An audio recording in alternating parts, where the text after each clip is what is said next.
Bon, j'avoue, ma première vidéo était pas si mal. Non, je rigole. Entre nous, sérieusement, c'était de la grosse merde. Mais ne vous inquiétez pas, tout a été modifié. Que ça soit l'intro un peu plus court. Non, je rigole, 20 minutes plus long. Et surtout le sujet. Le sujet, mais vraiment merdique. J'ai trouvé un sujet, mais laisse tomber.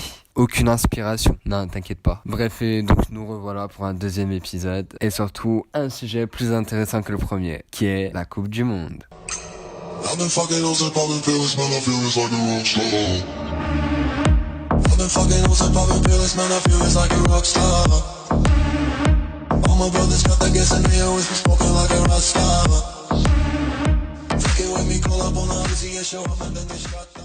Commençons directement avec quelque chose que vous ne saviez pas du tout, mais du tout sur cette Coupe du Monde. Donc, premier élément, la mascotte. Est-ce que vous savez c'est quoi la mascotte de la Coupe du Monde de Russie? 99% des personnes qui vont regarder cette vidéo vont dire non, j'en ai aucune idée. Eh bien, figurez-vous que la mascotte officielle de la Coupe du Monde 2018 est un loup qui se nomme Zabivaka, d'après ce que je peux lire.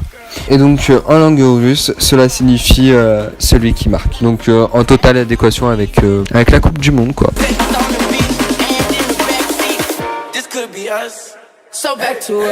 Partir en Russie peut s'avérer compliqué. Cependant, pendant la Coupe du Monde 2018, partir en Russie sera plutôt simple. C'est-à-dire que les supporters étrangers devront présenter une pièce d'identité approuvée par la Russie et un billet pour l'événement sportif auquel ils vont assister, logiquement. Donc ça va, c'est plutôt assez simple de partir en Russie.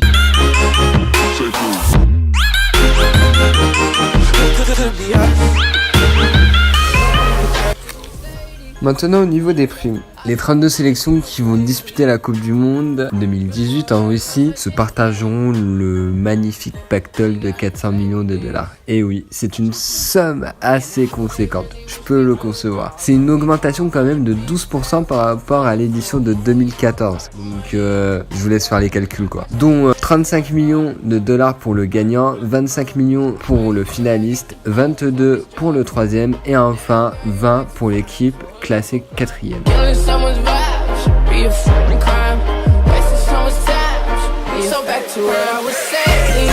On peut penser que les équipes qui sortaient de la phase de poule ou des huitièmes de finale ou des quarts de finale n'obtiendraient rien du tout. Mais c'est faux. Justement, pour les équipes qui sortiraient de la phase de poule, ils obtiendraient 8 millions de dollars.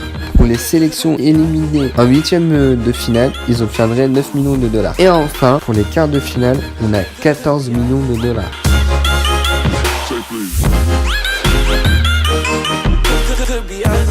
Enfin, pour organiser une Coupe du Monde, ça coûte à peu près entre 8 et 21 milliards. Non, sérieusement. Avec un budget record, la Russie a écrasé le Brésil. Et ouais. Donc la dernière Coupe du Monde avait coûté 8 milliards d'euros. Et résultat des comptes pour la Russie, ça leur a coûté 21 milliards d'euros. Donc c'est assez conséquent.